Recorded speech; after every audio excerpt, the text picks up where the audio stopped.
বালিশটা দিন তো। মানে? মানে বালিশটা দিন, আমি সোফায় শোবো। আপনার মতো খারাপ ছেলে আমি আর একটুও দেখিনি। আজব ব্যাপার, আমি আপনাকে খারাপ বললাম আর আপনি রিয়েক্ট করবেন না। রিয়েক্ট করার কি আছে? আমি খারাপ, আমি জানি। মেয়েরা আপনার কি ক্ষতি করেছে শুনি?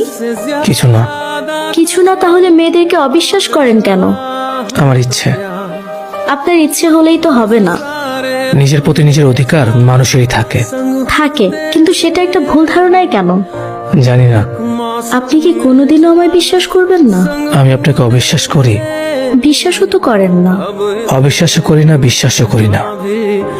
অবিশ্বাস পরে আমার দ্বারা আপনি কখনো অসম্মানিত, অপমানিত হবেন না।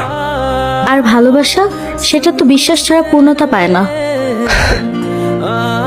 আমি আপনাকে ভালোবাসবো সেটা কিভাবে ভাবলেন? কেন? নিজের স্ত্রীকে ভালোবাসতে আপনার অসুবিধে? আর তাছাড়া আমার অপরাধটা কোথায়?